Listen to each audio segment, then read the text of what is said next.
In continuation with this chapter, now let's study another topic, that is magnetic flux density.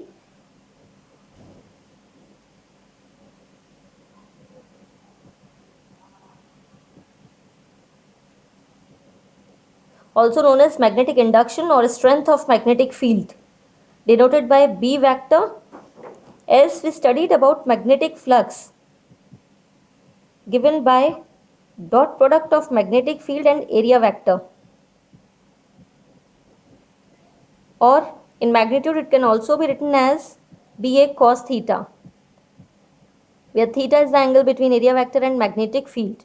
If angle between A and B is 0 degree, then magnetic flux will be maximum. As theta, if theta is 0 degree, then magnetic flux is maximum equal to BA, or area is placed perpendicular to magnetic field. Therefore, B equal to magnetic flux per unit area, where B is known as magnetic flux density or strength of magnetic field or magnetic induction. Its SI unit is Weber per meter square or Tesla per meter square. Now let's understand it with the help of diagram. Consider a bar magnet having north and south pole,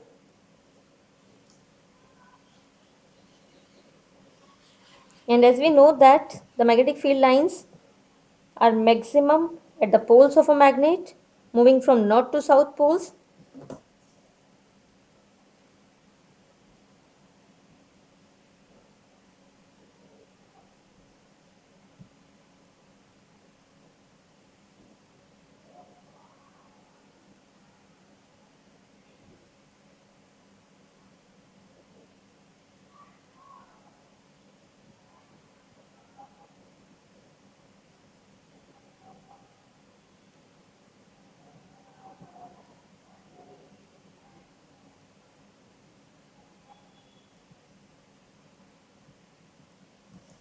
Now let's place one area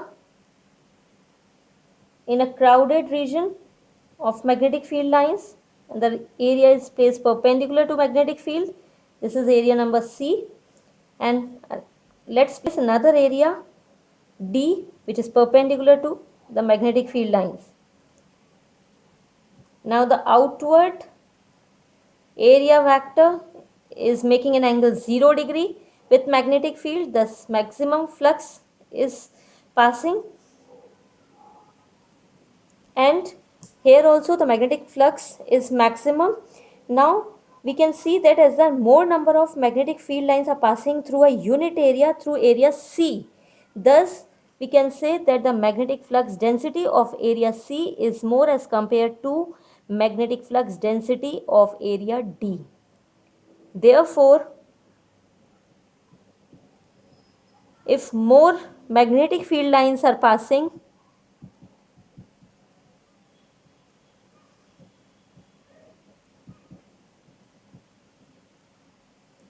through a unit area,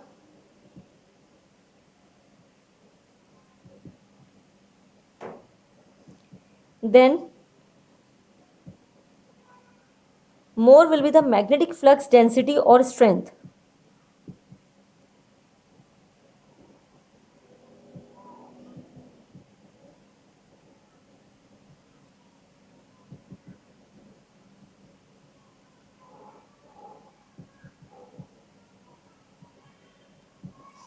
And we have also studied about Faraday's experiment.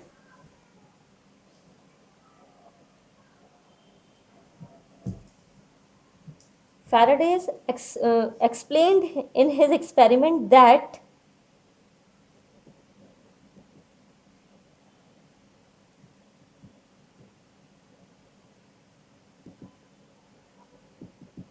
when there is a change in magnetic flux, that is when the amount of magnetic field lines are changing, then EMF is induced, thus it induces current in a conducting coil.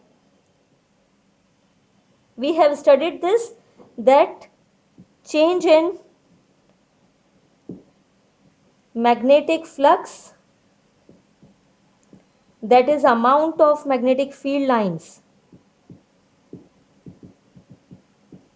induces EMF.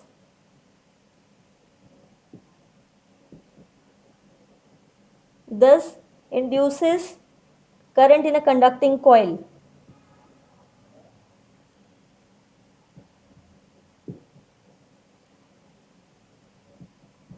We have seen in all the three experiments. Now, by using his experiment, he explained a law known as Faraday's law of EMI.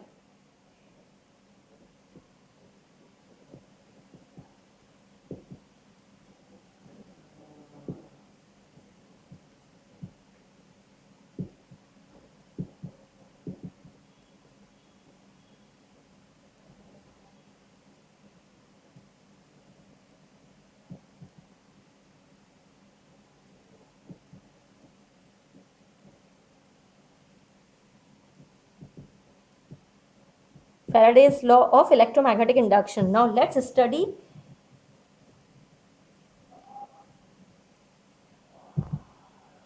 he stated that magnitude of induced EMF in a given conducting loop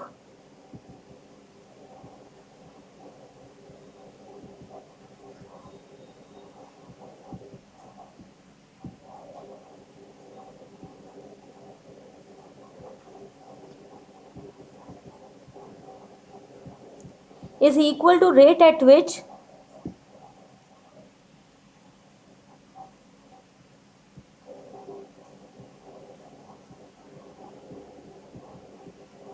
magnetic flux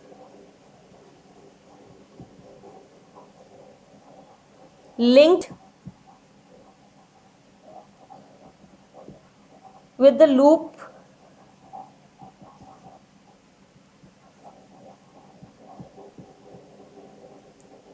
changes with time.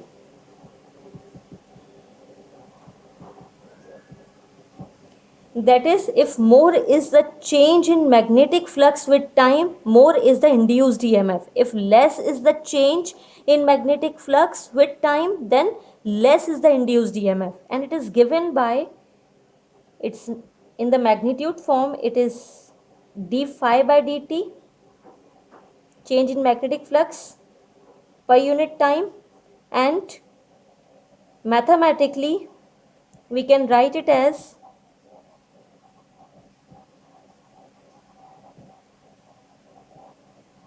induced EMF is minus d phi by dt.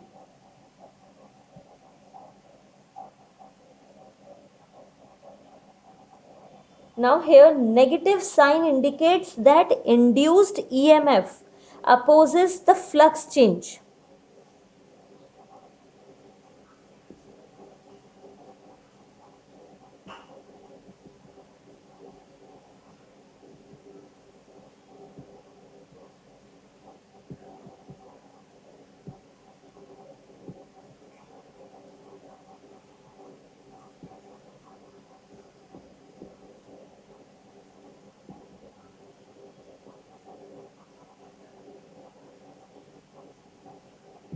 Now, if a conducting coil contains n turns, then total induced EMF is the sum of induced individual EMFs in each turn, and it is given by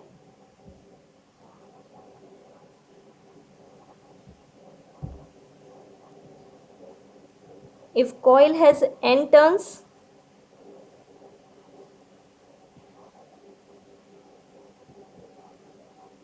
then total induced EMF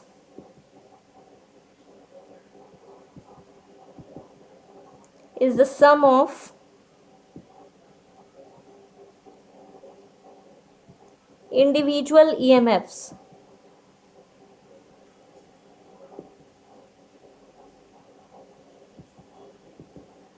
in each turn,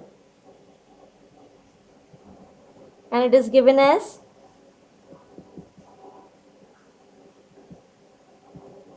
n d phi by dt. Now, if n, that is number of turns, increases, then induced EMF will also increase. That is, if n increases, then induced EMF will also increase. Now let's see how can we change the magnetic flux. As magnetic flux is given as Ba cos theta. Therefore, magnetic flux can be changed by changing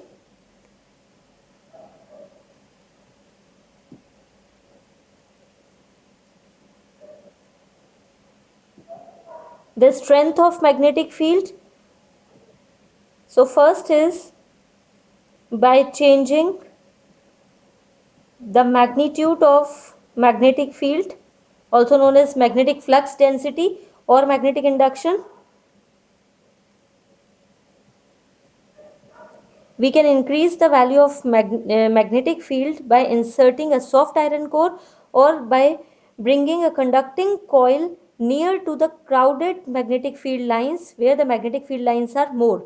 Thus, the strength of magnetic field will be more. Thus, the flux passing through a unit area will be more. Or we can decrease it by placing it away from the region of more magnetic field lines.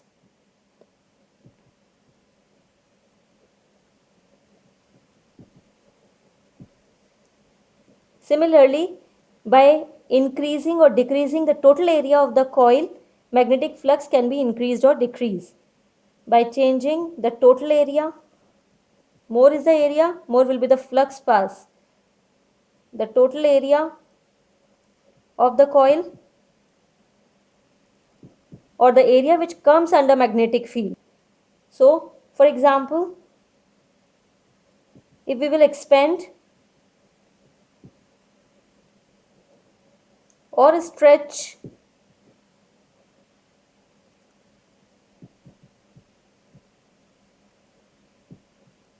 or if we will shrink it, then the area will decrease,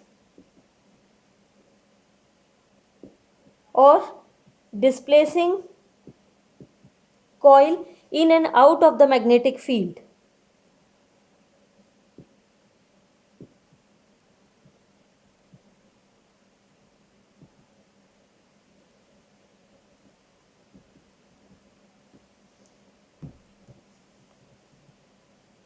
And the third one is flux can be changed by changing the angle between area vector and magnetic field.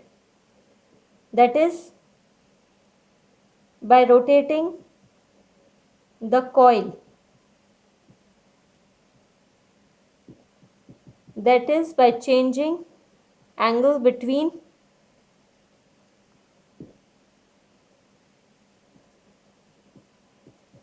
magnetic field and area vector. For example,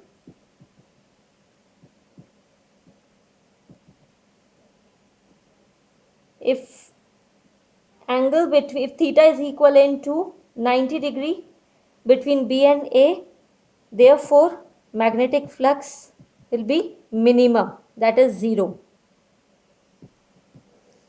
And if theta is 0 degree between B and A, then flux will be maximum equal to BA.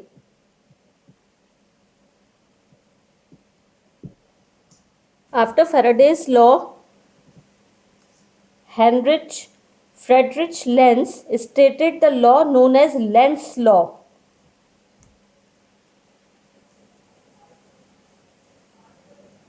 There was a scientist named Heinrich Friedrich Lenz, and he stated the law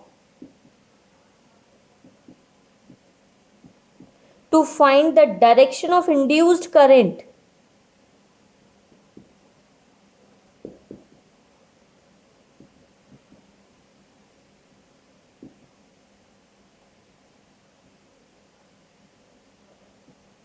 in a loop, which is known as Lenz's law. And according to him, the direction of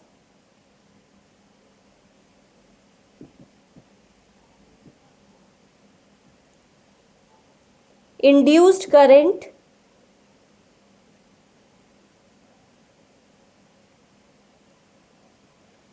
in a conducting loop is such that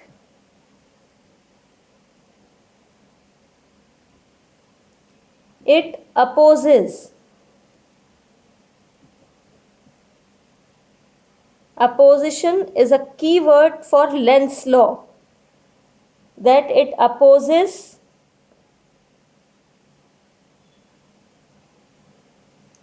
the change in magnetic flux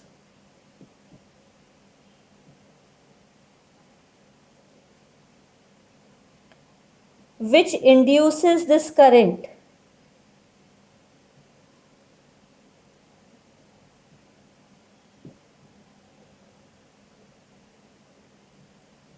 Let's understand it with the help of example. Here we will learn that the direction of induced current is always opposes the change in magnetic flux but not opposite to the change in magnetic flux of a magnetic field. Let's see how. Let's consider a case when the north pole of a bar magnet is facing towards the conducting loop.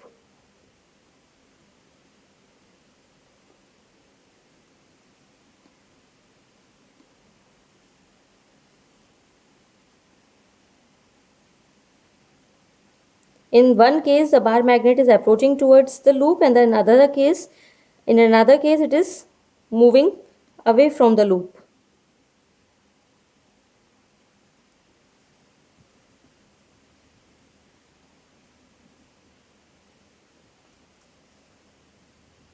When the magnet is stationary, there is no magnetic flux linked with a loop.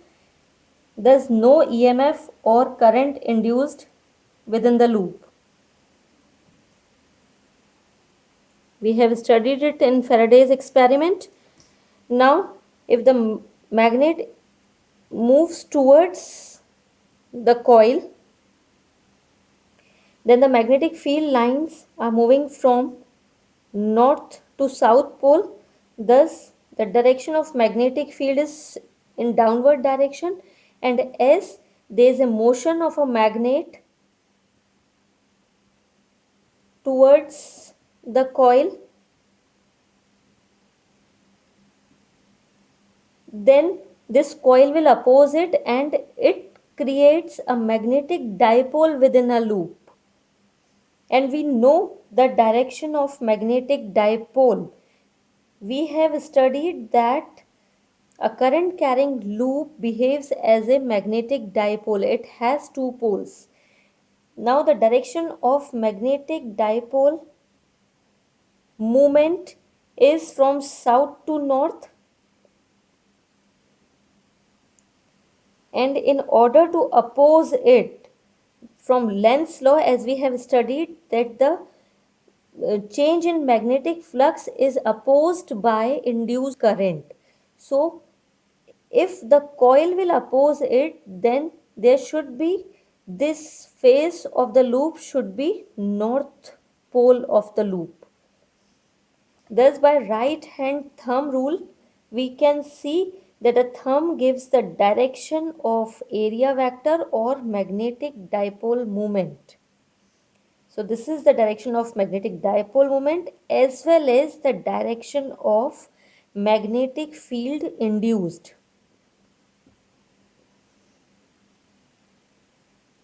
And as this is the direction of magnetic field, thus the fingers and circle gives the direction of current, which is counterclockwise, that is anti-clockwise, or it shows the north pole of a magnet. Does this pole repel the north pole of a bar magnet? Loop will repel.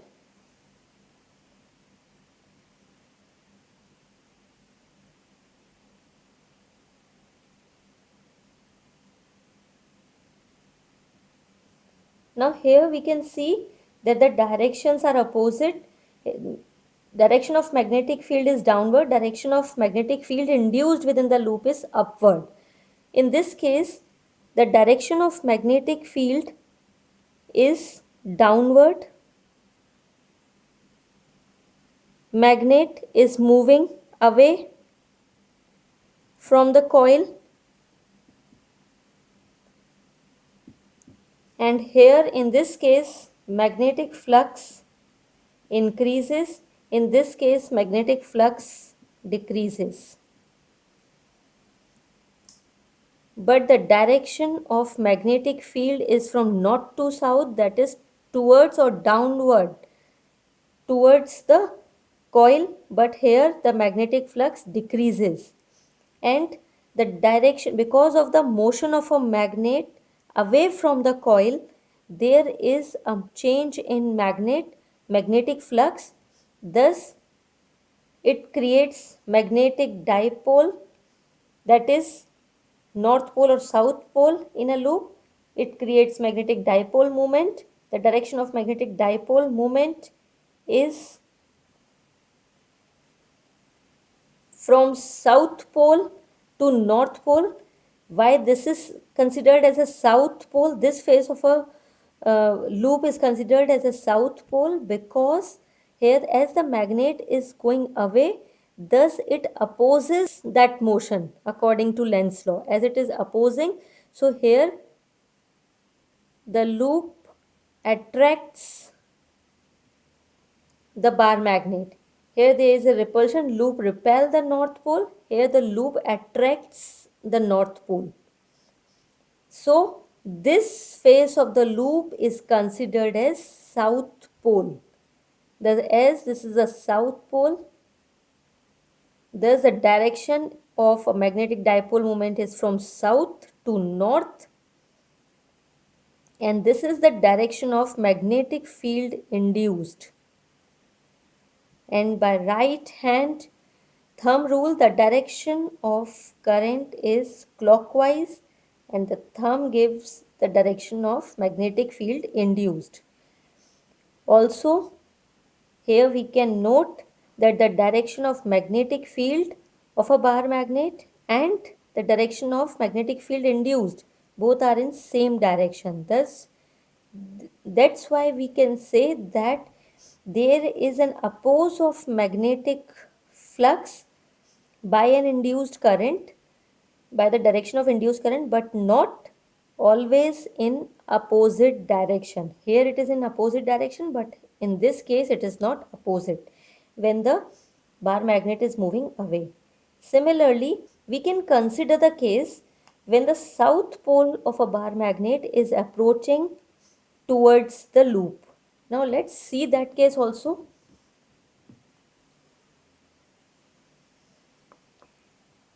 When we consider the south pole of a magnet which is approaching towards the loop,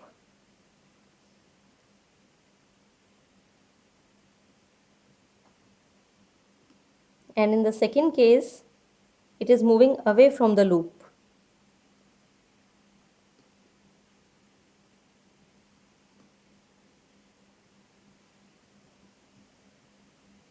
The direction of magnetic field is now, as we know, the magnetic field lines are from north to south. So here the direction of magnetic field by a bar magnet is upward. Thus, in order to repel the change in magnetic flux by an induced current in a loop, this phase should behave like a south pole, and the direction of magnetic dipole moment is from south to north. Here the direction is downwards, and this is the direction of magnetic field, and by right hand thumb rule the direction of current is clockwise.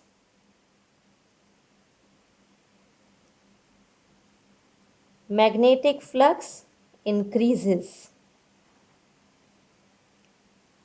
and it repel the motion of a magnet or repel the increase in magnetic flux.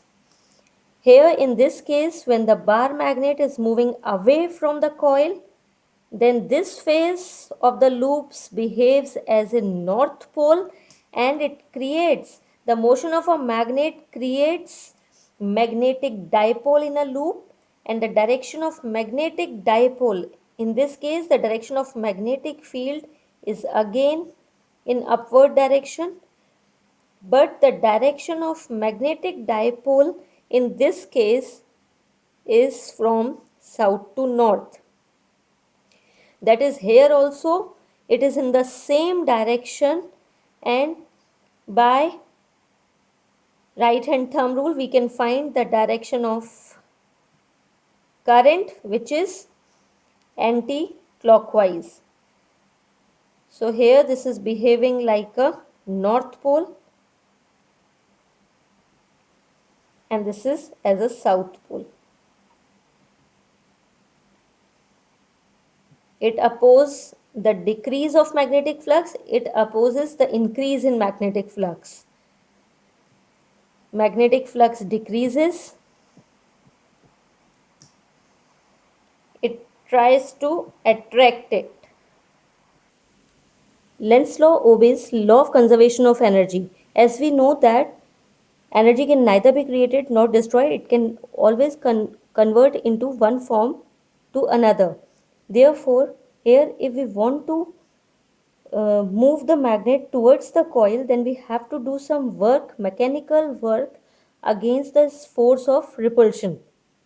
And here also, if we want to move the magnet away from the loop, we have to do some mechanical work against this force of attraction by the loop.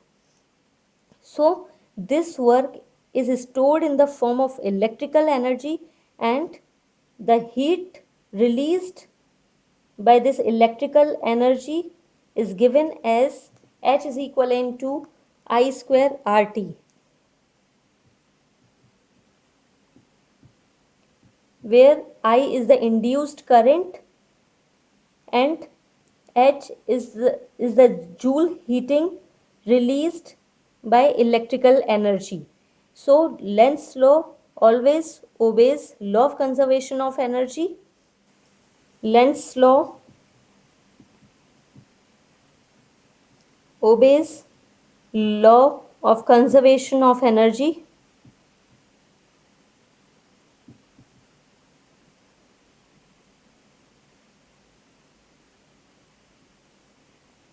Thus, if we want to move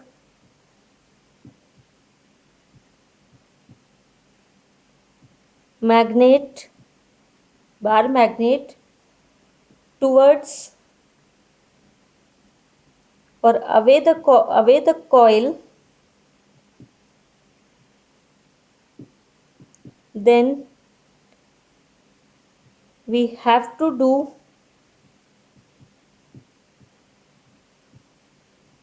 some mechanical work against force of attraction or force of repulsion, or we can write here first force of repulsion or force of attraction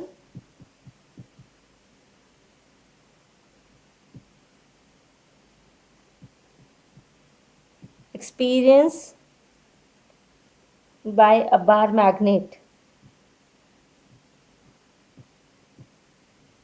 And this work done is in the form of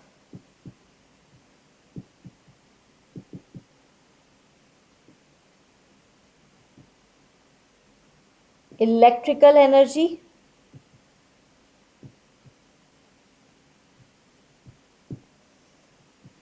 and this energy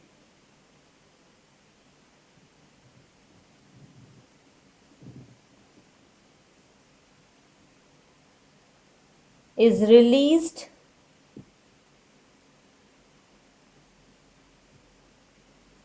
by Joule's heating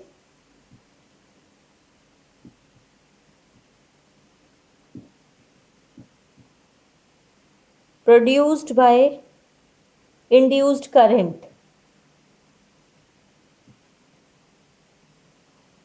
That is H is equivalent to I square RT, where I is the induced current produced when we will do work against the force of attraction or repulsion. Now let us consider if Lenz's law violates the law of conservation.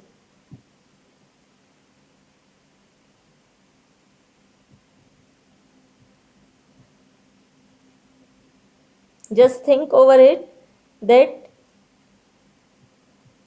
if we consider that the magnetic loop, this conducting loop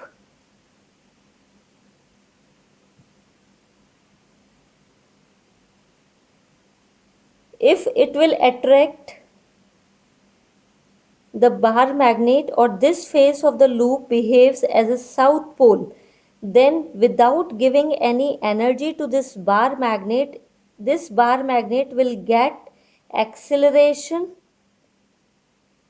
and thus having its kinetic energy and velocity, by which it will keep on moving towards the coil, and this will violate the law of conservation of energy, because here without expending any energy, its velocity and kinetic energy will continuously increase.